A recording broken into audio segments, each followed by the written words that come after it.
Yo, what is up? It's the Heavyist podcast, weekly worship at the altar of radness. We're back. Alex Teyen is still here. He is so keen on this deathcore. We're happy to have you. I have not left this spot. This is my deathcore dungeon. Just rooted in place. I like you've got some scriptures in front of you. Is that for effect or is that your manual notes? This is my manual notes. I can't do screens or typing. I have to physically write it down because otherwise it just blank. I love it. No, it looks good. You look more studious. Yeah, I thought it was some very nice deathcore papyrus. Yeah. I love it. So yeah, we're in the swings of Deathcore Summer. This is the second matchup. The first one was a lot of fun. I really enjoyed it. That one's out now. If you're coming to this video and you're like, what on earth are these people up to? It's Deathcore Summer, mate. We are on a quest to find the greatest Myspace Deathcore record. And to do so, we've created a bracket, which should appear on the screen right now. And this is the second matchup of said bracket. This is Carnifex versus Whitechapel.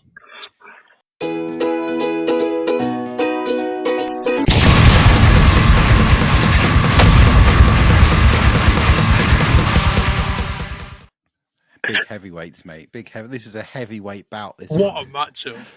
Mad matchup. Yeah, very, very strong matchups out the gate. We have not been messing around. Last week we made some tough decisions. It's going to be some tough decisions this week. This is what it's all about, though. We're going to be objective about our discussions of these records. We're going to be breaking them down into 4 different sections. We're going to be talking about the songs, we're going to be talking about the performance, we're going to be talking about the artwork, and we're going to be talking about which record is hardest, because we all know that plays an incredible factor on just how good a record is. Absolutely. That's what we live by. What is hardest? Yeah. Musically, of course. This is cool because like both of these bands are still very, very active, aren't they? Like Carnifex put out a new album in 2023 and Whitechapel put out one like a month ago. So like they're both still very active bands and still doing their thing. So it's two of the best. Go back to, really are. For sure. I'd say these are 2 of the big 4, in a way, or at least a lot of people's big 4.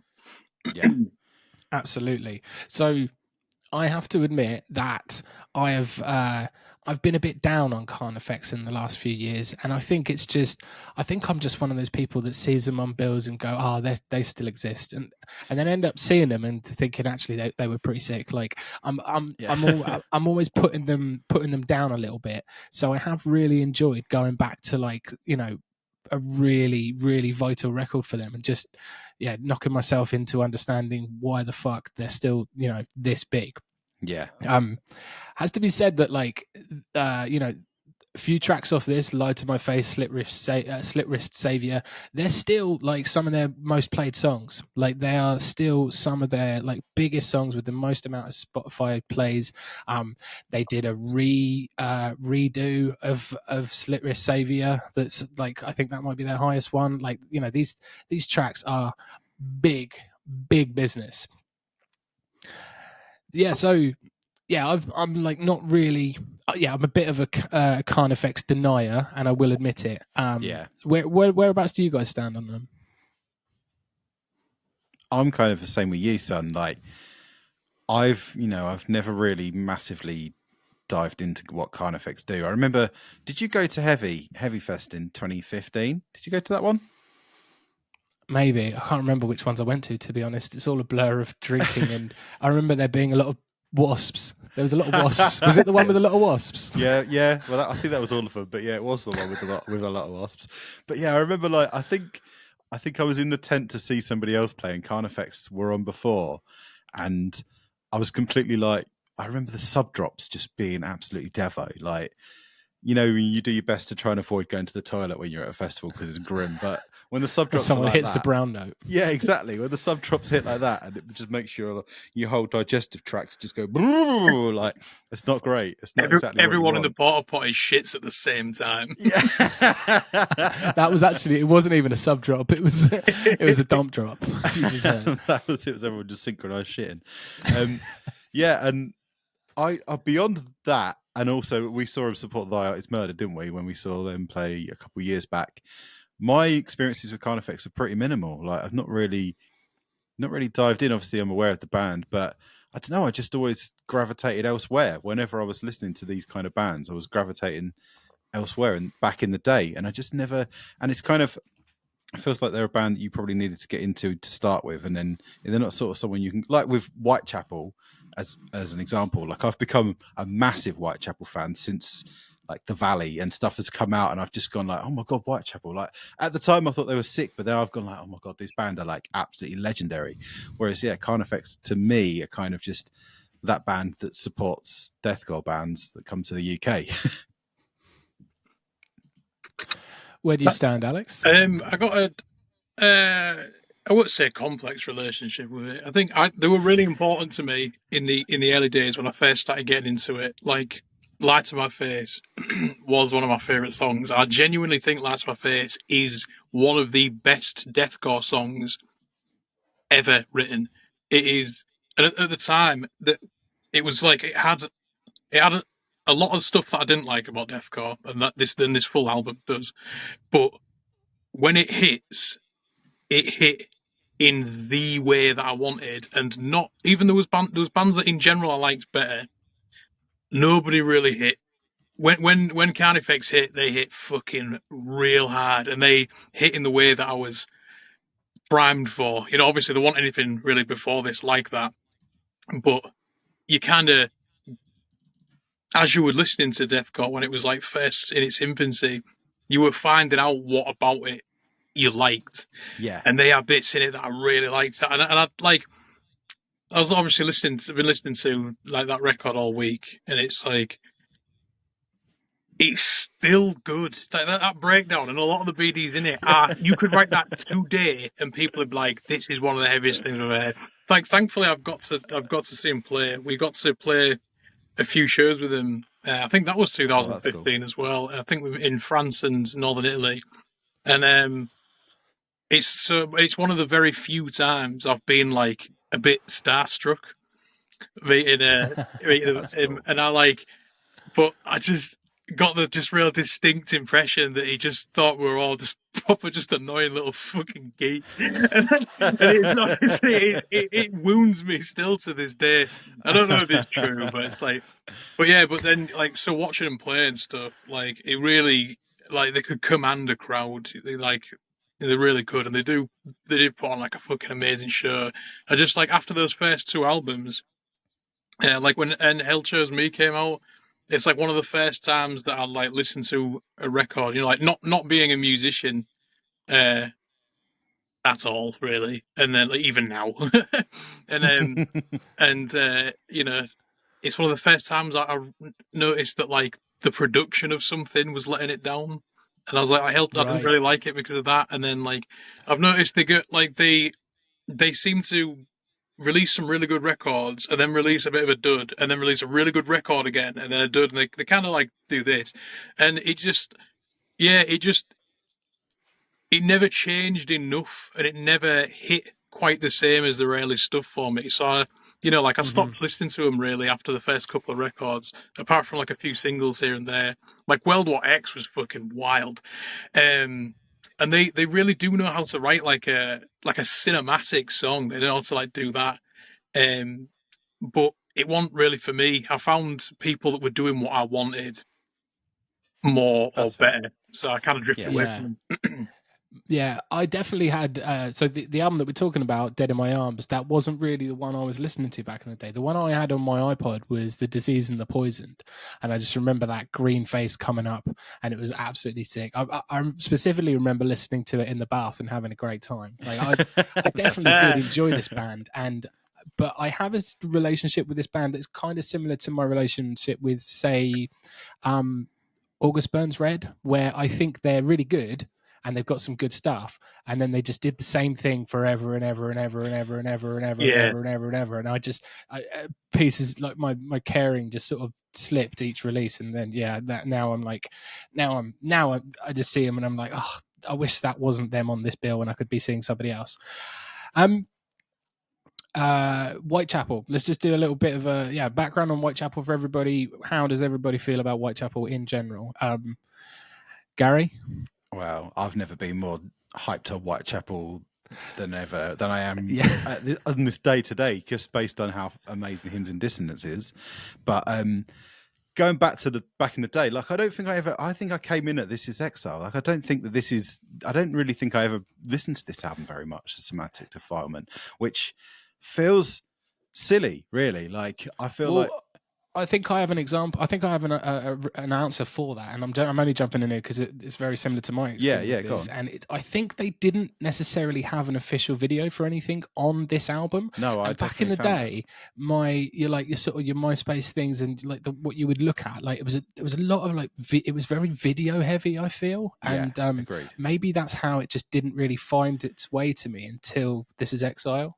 I think you're right. Also, it was released through like quite a small label and then re-released later on as well. So I think it was almost like indie in terms of like the level that they eventually got to, this record. So like to people who weren't like absolutely dyed in the wall like Alex, it flew under the radar a little bit.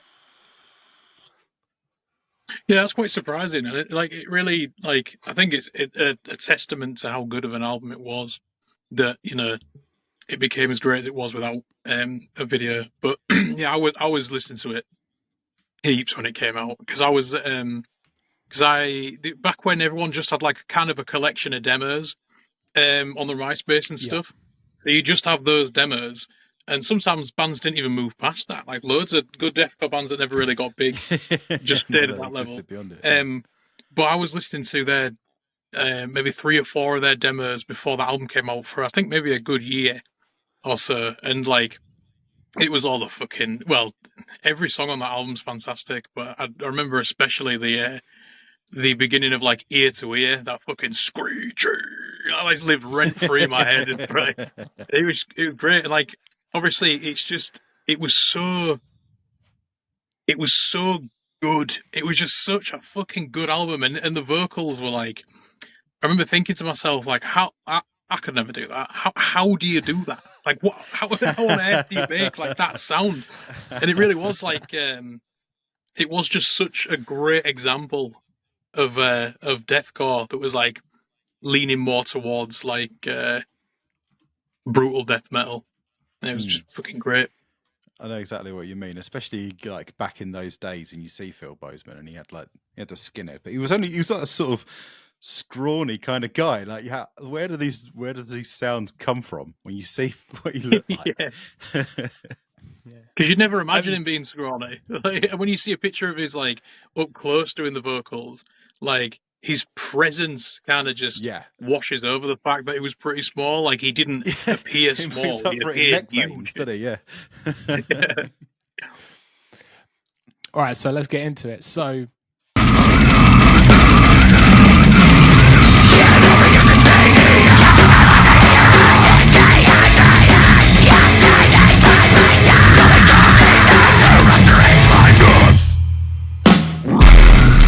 We're going to start with the songs. Just a little bit of an intro on the album. So Somatic Defilement came out on the 31st of July 2007.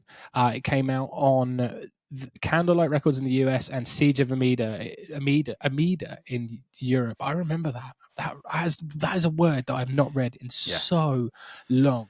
Right now, they're sitting at around about 710,000 monthly listeners. This record also did go through a remaster in 2013. So the album itself is largely a concept album about Jack the Ripper, hence the name of the band, Whitechapel, is where it all happened. It's very much first-person horror set in Victorian London, and it's absolutely bloody gruesome. So lots of Jack the Ripper themes, also a bit of Dharma going on. A Dharma little voice clip opens up the record, and this thing just absolutely rules. So let's get into the tracks. Such a good way to open that album as well. It just lets you know exactly what you're in for. It's like so sinister.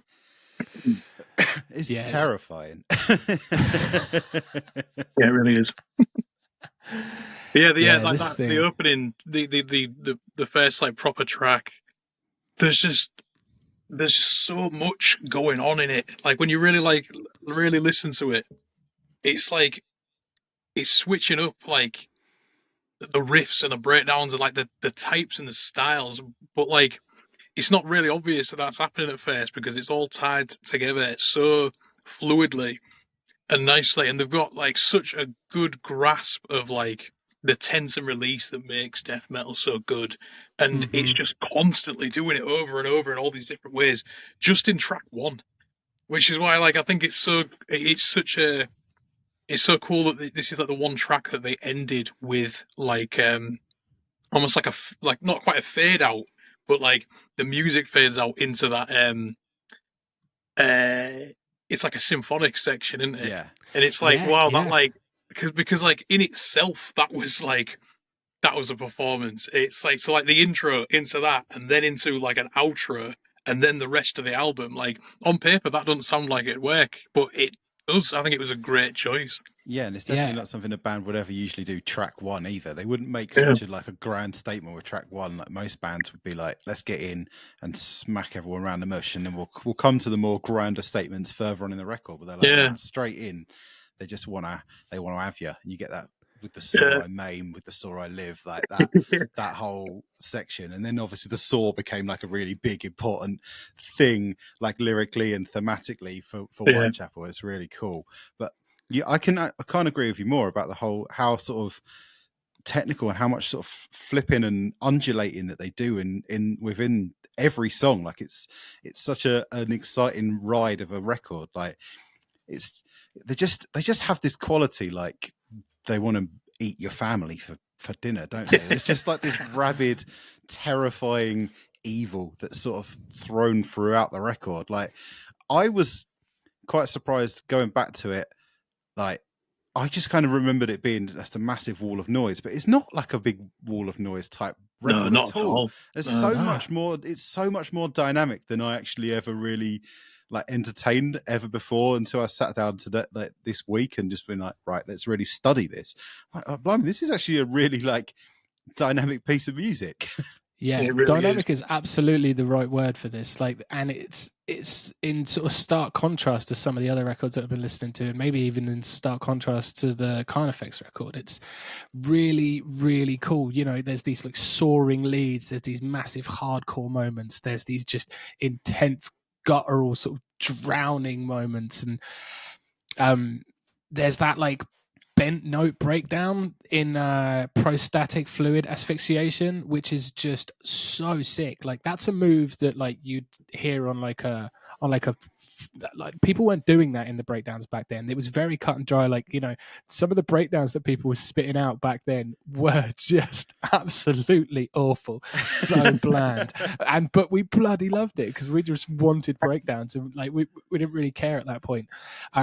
But yeah, just these really interesting moments they put into it. Like, also just the track names I think stand out. Like prostatic fluid asphyxiation. Like, obviously that's just like that's drowning somebody with fluid from a prostate, right? That's what that is, I believe, which is fantastic. Yeah, I mean, about the interesting like breakdown and stuff like that. Really, this album, what makes it a cut above is that they did some really interesting choices, like musically, and like another good example, like an interesting and cool breakdown. Not breakdown in like the traditional like deathcore sense, but more of like an actual like musical breakdown. The one in Fairy Fae, that fucking doom doom doom doom doom. It's like it's just cool. And like, so I did this in reverse. I studied the Carnifex record and then this one, and you really can like it really shows you what really sets this one apart, and it's that they could be like cinematic, and the riffs were evil. There is an evilness to the riffs, like start to finish in this album. They're just sinister, and like a lot of bands around this time, like they were heavy and they were hard, but these guys were heavy, hard, and sinister and evil sounding, and like It's just incredible. It's really good. Yeah, absolutely agree, man. Absolutely agree. Like, I feel like they put a lot more effort into writing like riffs, like interesting riffs, rather than, you know, early 2000s. Pretty much the chugging breakdown was like a pretty new concept, so everyone was quite happy to just go da-da, da-da, da-da, da-da, da-da, da-da, da-da. Whereas Whitechapel, they were just taking it a bit further. They were just doing a little bit more, trying a little bit harder to do something heavy, but also to have like a more of a hook to it, more than just a simple, right, this is the point where you punch all your mates in the face. Like, they were trying to do something that pulled you in a bit more, and there's so much of it all over this. What that leads to is an album where every single song is standalone and single worthy. Yeah. And you could show me 3 seconds of any song on this album and I could tell you what song it was. There's no skippable songs. And that's amazing. Like, most albums, they'll have like, even the best ones, they'll have a few, even if it's like mainly good ones, and there'll be a few where it's like, oh yeah, that was cool, but like, I won't mind skipping it. The album we did last week's perfect example, like Despised Icon, like they're single-worthy tracks, even the ones that were singles, they're all absolutely incredible. And the songs that were still incredible, but I ain't got any problem skipping them, you know, if I really wanted to. Really Whereas easy to pick out these ones were the singles, isn't it? Yeah, definitely. Yeah. Mm-hmm. Every song on this is quality. Yeah. Vicer Exciser, I had to get up the lyrics for that because there's a brilliant, beautiful line in that which says, "Thy coprophagist shall ingurgitate the filth." So coprophagist, somebody that eats poo. Yeah. To ingurgitate is to eat very slowly. So I do want to get into I just love that bit just came into it. I loved it. I loved it. I don't want to get into that sort of stuff too much till we get to. Sorry. That's all good. It's just like, so there's across the like different time scales of like deathcore, there's been different fun noises that vocalists like to make, and they like really do tie into like the different waves of deathcore. And fucking E-op was the MySpace deathcore noise. Like, obviously now it's barking. Yeah, it's woof woof. And we're before that it was bleh. Yep. Yeah. Go on. Sorry, Sam. I keep. And then just so Festering Fiesta. I like that track. I just love the name of it. I think it just adds this like playful energy into it. Like, we're in this like super serious thing about killing prostitutes, mostly the record, and then you get Festering Fiesta, which is just this like sort of like just comedic leanings, just, the word just a bit of fun. It's just so the bit of fiesta, isn't it? Yeah. Yeah, when you put it next to like divergination studies, like a fun party. It's not right, is it? It's the same in like cinema as well. When it's oppressively brutal all the way through, it's just like, there's only so much of this I can like be arsed with. But when you just give it a little bit of a break with like a tiny bit of comic relief, even if it is small and like subtle, that is great. And it's like, this is like a great example of it in music, I think. Not even in music, it's just the title track in it. But with something like this, you can't, because obviously this album does take itself seriously. So a little sprinkling of that is perfect. Yeah, it's kind of like what I really enjoy about like on top of the absolute gory bloodbath of the Terrifier movies, like every now and then Art will just like be like holding some limbs and sort of smile at somebody and just make these crazy little moments. And you're like, bloody hell! I wasn't expecting to laugh after that scale of dismemberment. Yeah, you're like, that feels mint because I have just watched him pull somebody's fucking skin off. So that's great. And then one more thing I just want to talk about in the songs is I just love the outro on this record. And now you rot line that sort of like goes over and over and is in the fade out. It's just a really brilliant move. It's a really cool way to finish a record. It puts a intestinal bow on that record in such a beautiful way. Ties it to the first track as well, which ends in like a similar way, but it really does. It's like the perfect crescendo to this album, and it's really great. Yeah. So should we do tracks on Carnifex?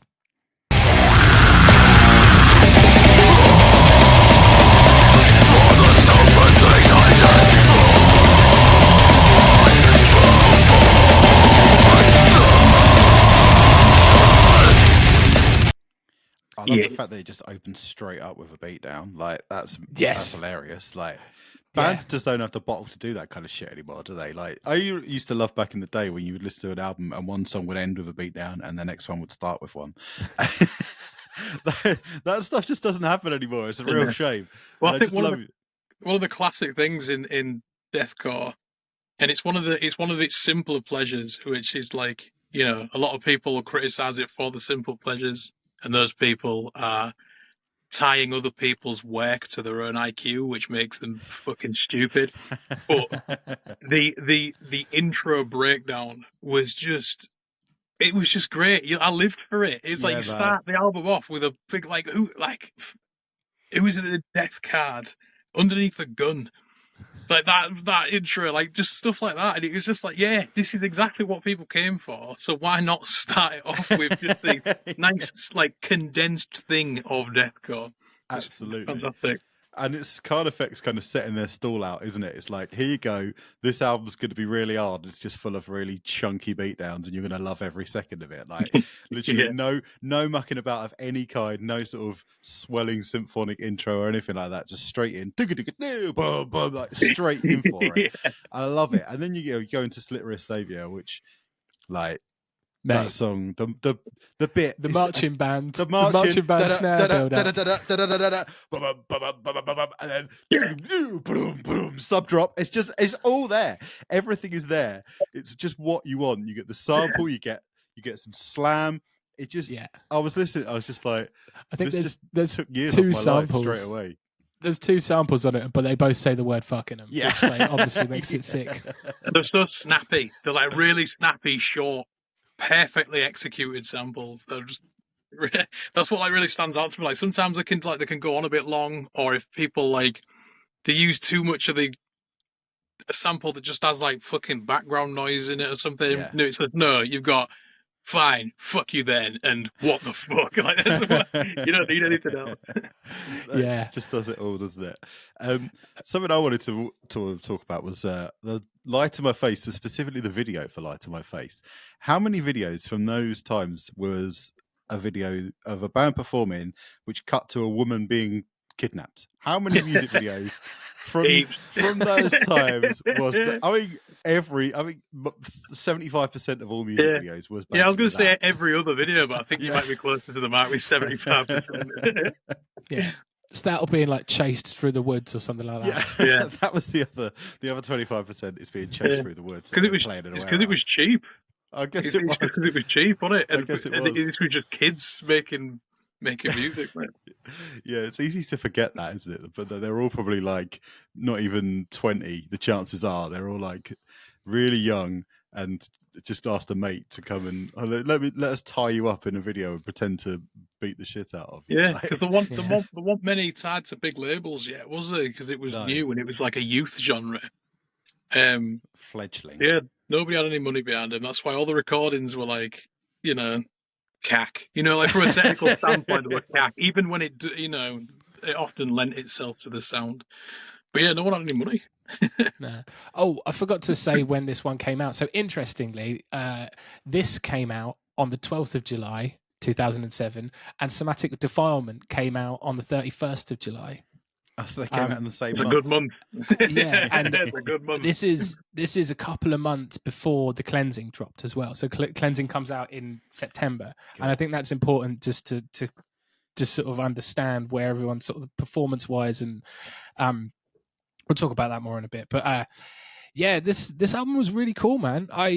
It'd been a long time since I really listened to this record, and I enjoyed it so much. I think there's a bigger sort of Gothenburg riffery in this one than in the Whitechapel record. Yeah, I was worried about Alex while I was hearing those things. Hearing going, I've got a lot to say about it. Oh no, someone's going to be triggering Alex now. Oh dear.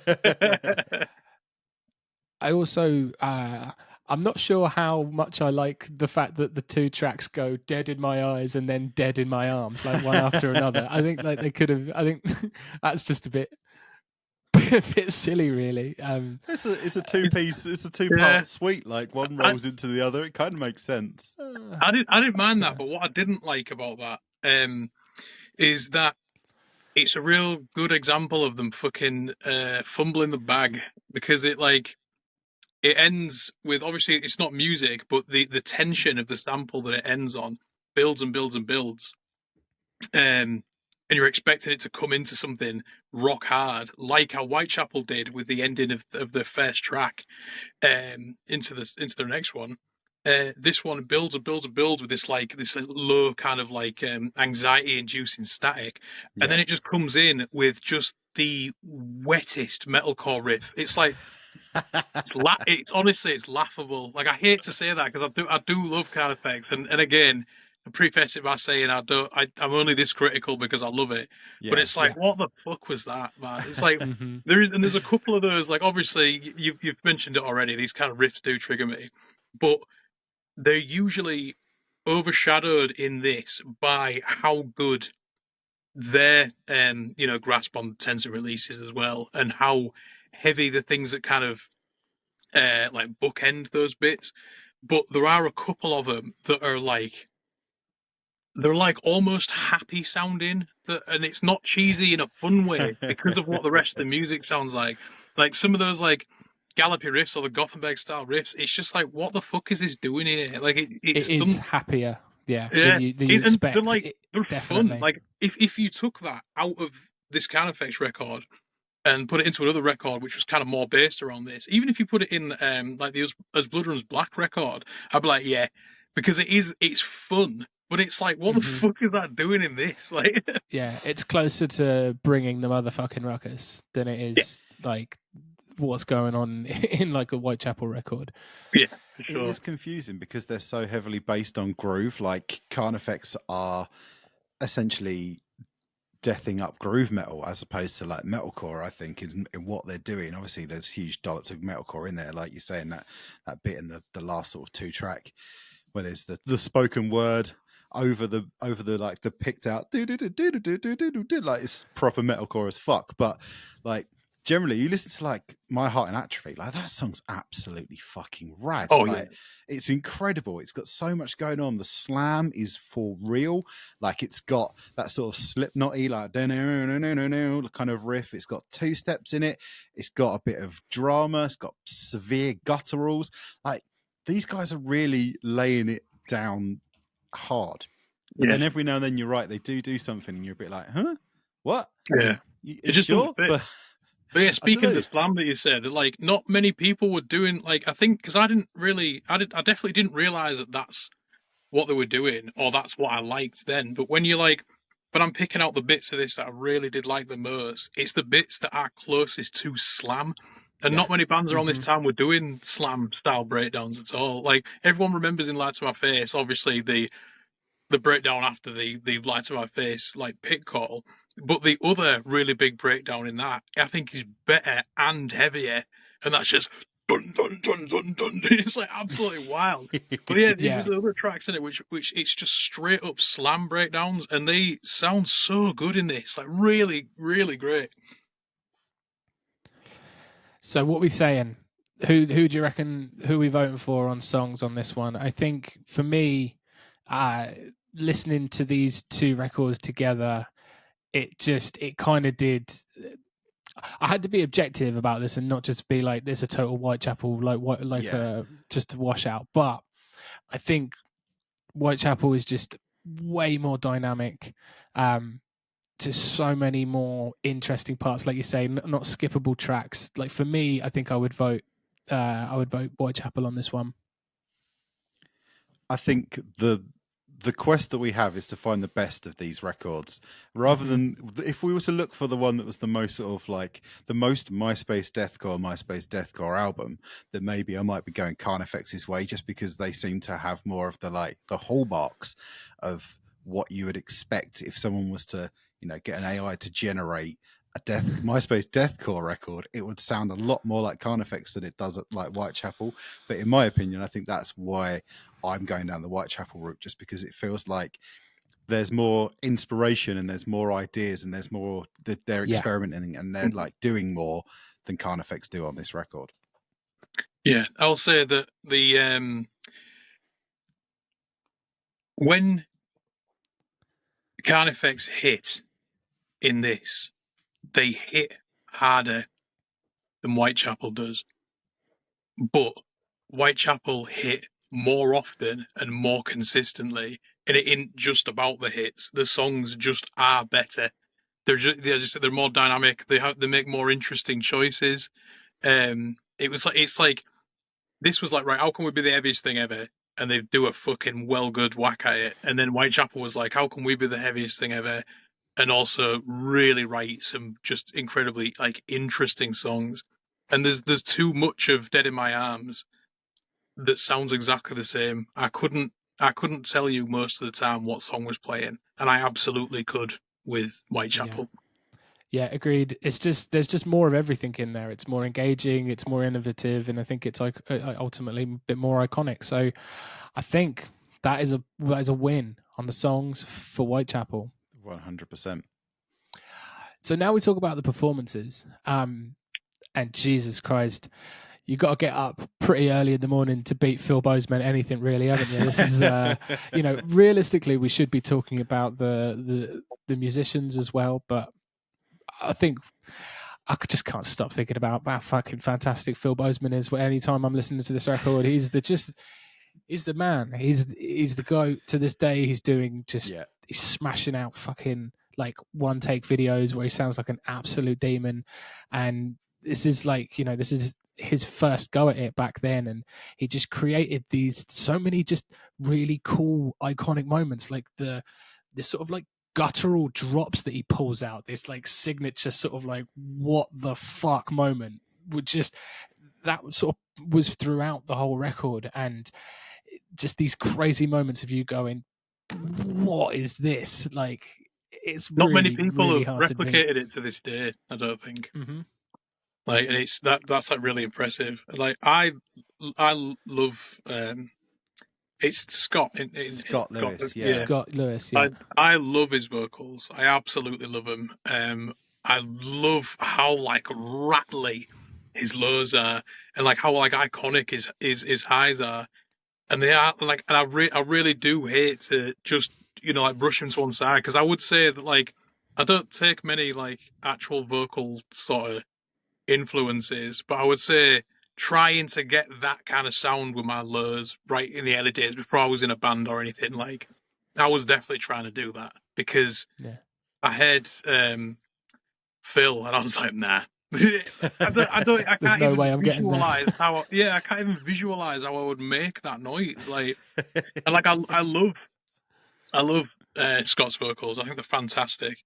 But I think in this record, he falls back on the same kind of tricks almost in every song.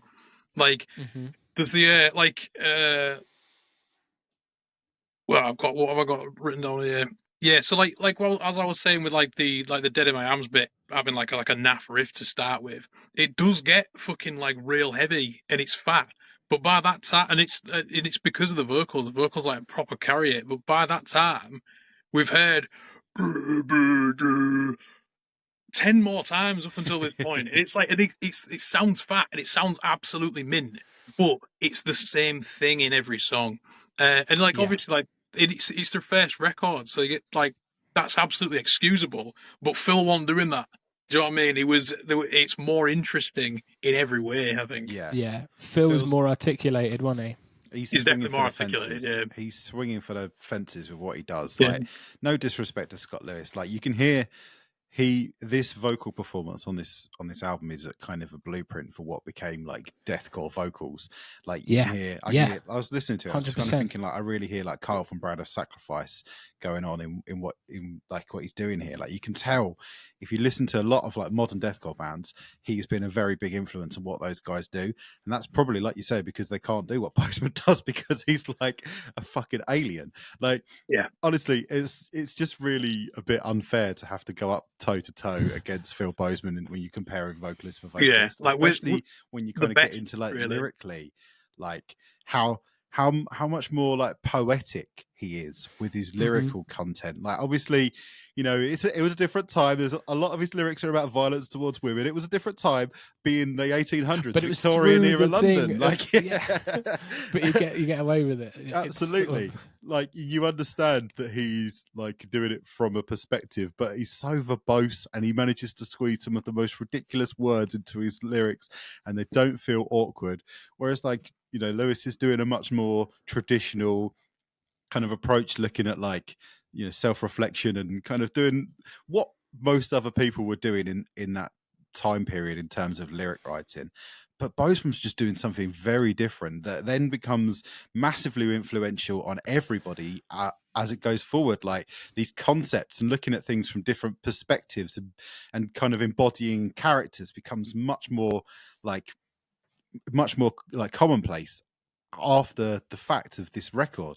And I just think, like, it's really unfair vocally to have to go up against him because he's so incredible in performance and also like concept. It sucks, but like, then looking at it, like trying to bring a bit more kind of objectivity into it. You look at like the other musicians, particularly the drummer, the Carnifex drummer, he's absolutely fucking phenomenal. Like, what's going on drum wise in Whitechapel is very impressive, but it does kind of feel a little bit sometimes like he's struggling to keep up with how diverse the song structures are. Whereas where you kind of take away that challenge for Carnifex, the result is you get some of the hardest drumming you've ever heard. Like, it's obviously, you know, it dates, the snare sounds like shit, but that isn't, you know, that's not really their fault. That was kind of the best you could do at the time. And there's a lot of, sounds good like, on the marching band bit, though, so it doesn't yeah, matter. absolutely. It hits when it gets on its own, it hits incredibly, and that's fine. But the other thing is, like, you know, we're kind of used to in 2025 stuff being like snap to grid, being perfectly in time, being like perfectly formed, and, you know, if anything's a bit wrong, you quantize it and it sounds great again. Whereas that isn't going on so much on these records. But they give them life. They give them like they give him like a human quality, which I think is important when you're writing music that sounds so otherworldly, that you are reminded that these are real people. And that's so much more present for me on the Carnifex record. Like, the drumming chops they're up here somewhere. Yeah, the kick that's the thing that really stood out to me. It sounds real. It sounds like a real person's playing it. It almost sounds like a live recording, and it very much could have been. I don't have information on that, but it sounds like it, and that's great. I love that sound with really aggressive music like this. Like, but it's funny that you said that, because I had to re-listen through it when I was going through, just like to pick out the instruments. And you are like absolutely correct about Carnifex, but I didn't have to re-listen to Somatic Defilement for the drums to pop out to me. Like, they really did pop out to me like straight away, and I was like, then again, I'm not you know, like a guitarist or a drummer, so if something couldn't keep up, that would be lost on me. So, you know, obviously, I'll definitely take your guys' opinion over mine on that one. Don't take mine. Mine either. I'm a bass just player. back on the vocals again. Like, I know you said it, but like, what we do just have to sort of put this like perspective there, that like this is a couple months before the cleansing came out. So like Suicide Silence were only sort of existing in sort of like a demo format before that, and like, so this, like, the performance that he's giving here on this, it really did, like Gary said, like lay down a blueprint for it. Like, you know, this is one of the sort of the early examples of that, really, that sound that just most deathcore bands sound like to this day. Like, just like interplay between like these lows, these massive highs. Like, there's just, it's just got so much of like what we really attribute to like a Mitch Lucker. But yeah, he's doing this, and it's before that, so just got to give it to him. Yeah. That said, like I said, you got to get up fucking. You got to get up 2 weeks early to beat Phil Boseman, ain't you? Yeah. There's some parts on it where he sounds so guttural that you expect you when you hear that in other songs by other bands, you hear that like type of vocal, and it's like intentionally like garbled, and it's intentionally like unpronounced. And you don't know whether that's because, you know, like, it is difficult to pronounce like that, and I can tell you from experience that it is. But he manages. There's some fucking sections of vocal where he has that gutturalness, and you can tell exactly what words he's saying, and it's so impressive. It's really, really good. Well, you've written the lyrics that sound that clever. You need people to hear them, don't you? You don't want them to get lost in a. You want people to get them, so you must take a lot of extra time to really enunciate everything that you do, so that it cuts through. Yeah. Right. So performance. What we're saying for me, I'm voting Whitechapel. I think this is a lot trickier than when we were looking at songs, because it's like vocalist for vocalist, it's Whitechapel, but then I think the rest of the band for rest of the band, it probably goes Carnifex's way. But I think the margin between the vocalists compared to the band is much bigger. So that's what set it over. As like an average, it just tips over into Whitechapel's favour. Yeah. Just really quick, I know we wouldn't talk about production, but I think that Carnifex's production on this actually makes the overall sound of the guitars a bit heavier than the Whitechapel record. I agree. It's got it's got that grip heavier to it. Yeah. It's just if that Whitechapel one was a little bit less clean, it'd be even more fucking outrageous. Yeah, it adds this sort of like extreme atmosphere, this like sort of like horror texture to everything. I do appreciate this sort of like dark atmospheric that's in there. There's a bit more space in the production in Somatic Defilement, and that probably adds to its how dynamic it is and how hard it hits. But this is a bit more of a yeah. And I think that is very deathcore. Very Myspace Deathcore. I think that's actually quite important in it. But again, that doesn't really speak to the actual performance. There was a way that they produced those records is they went like this, just pushed all the sliders up. But yeah, it's going to have to be Whitechapel. But it's close. I think everything about this matchup is close. This is so much closer than I ever thought it was going to be. So much closer. Yeah. And it's made me have a real resurgence of affection for Carnifex. Like I said, I was a bit down on him in recent years, and agreed. There's a reason that Lie to My Face has got 7.7 million plays on Spotify, and it's because it's an absolute fucking banger. Yeah. But yeah. They were really good at set pieces, like set piece tracks, and their set pieces are like they really stand out because of like how fucking heavy they are and how good they are at the build-ups. But that I think that also unfortunately speaks to like how samey a lot of the tracks are on this record, because you gravitate towards those points because they are the bits that like stand out from this just this like kind of baseline where all the tracks kind of sound like this, whereas that is just in the case in Somatic Defilement. And in some places it would be sort of unfair, like to be judging bands on their first album. You'd say, well, why aren't you looking at like their third album versus their third album? But the thing is, these are both the debut albums from both of these bands, and it's just it's night and day in terms of songwriting. I feel like sometimes. So the third thing we want to talk about is the artwork. Now I think the artwork discussion on this one is a little bit more interesting than the others. And I'm going to tell you straight away, just because I've been making the thumbnail for these, and the Carnifex album cover is just fucking shit. It's nothing. It's like it's missing two layers. It's missing something in the middle there. It's the background. It's rinse repeat. My argument about music videos comes back again to how many album covers is a picture of a pathologist table. A lot. That being said, though, the Whitechapel one isn't amazing. I don't think it's incredibly standout at all. It took me ages to work out what it even was. Yeah, like the wires are great, and like obviously it was like right at the height of the time of using like swords and wires and all that kind of shit as like icons rather than like an actual physical bit. And like I think people will recognize that when you see it, but I don't think it's amazing.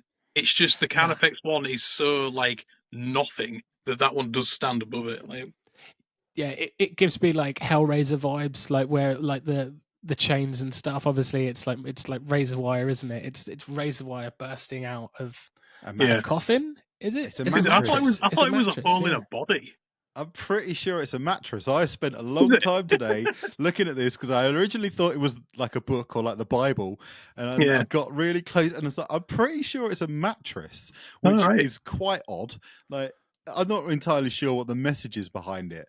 Well, it's probably the mattress where the Jack the Ripper did all his business. It's probably that sort of. Yeah. I've been on a Jack the Ripper London tour, and I don't think there was any mattresses involved. He mainly did it just that is in also the street. true. Yeah, I think it was just upon the cobbles, wasn't it? Yeah. When I think of a mattress, I think about looking into an old fucking abandoned factory and just seeing a horrible stained mattress in the corner, which is pretty grim. So like I get it on that respect. Like. Yeah. Yeah, it's.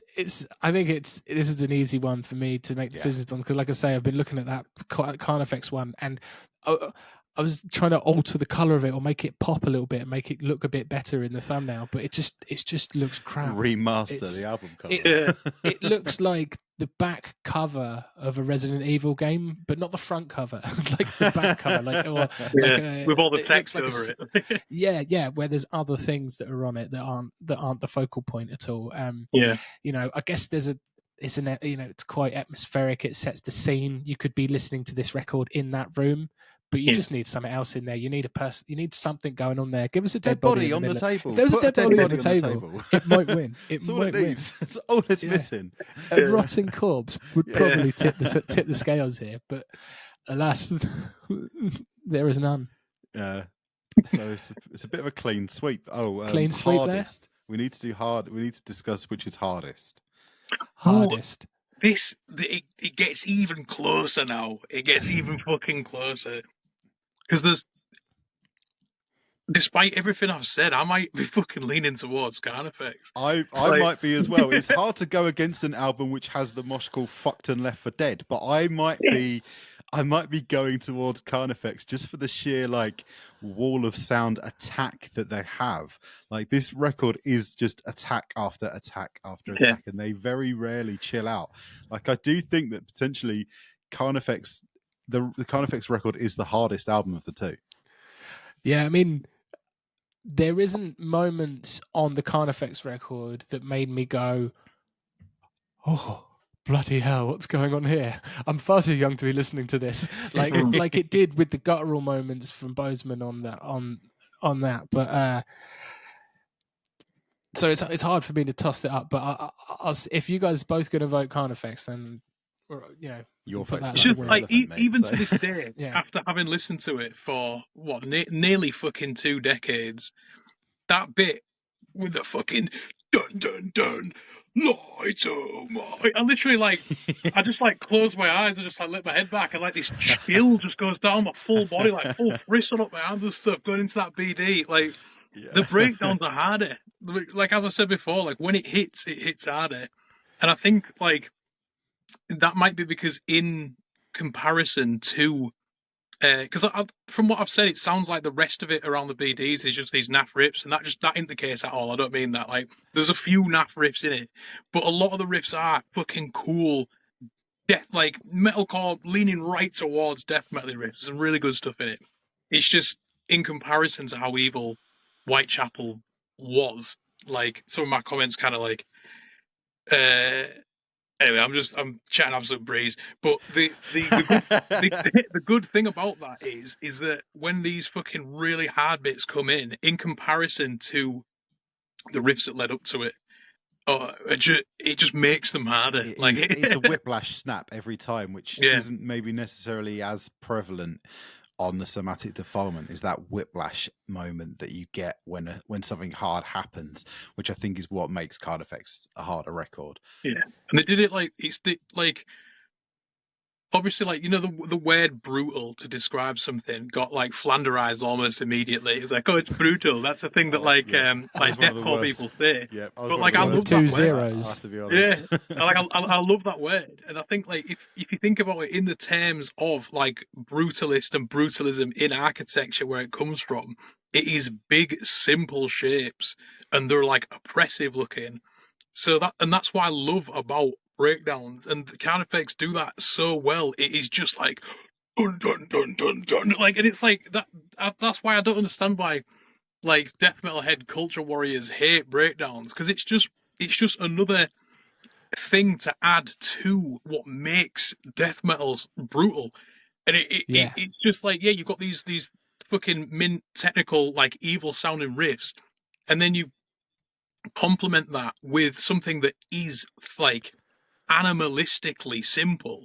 Yeah. It's like it's like I haven't written this breakdown because I'm stupid and I don't know how to play the guitar. There's a very good reason why there's one note in this whole thing, and it's because it's just like a building collapsing on you. Like they do that in this so well. Like they're just such like breathtaking breakdowns when they kick in. It's just so exciting to listen to. Yeah, man. It's like someone who's an expert in fencing coming up against someone with a shotgun, basically, isn't it? It's like, bang! Like, and that's kind of it. And that's what makes it brilliant. I'm with you. I don't know why people don't like breakdowns. It's ridiculous. What a ridiculous way to live your life. It's just culture warriors, isn't it? Breakdowns in death metal. Big up Celestial Sanctuary representing. They just dropped a new track a bit ago, and they just smashed a fucking sick breakdown into it. That song. It's so rad.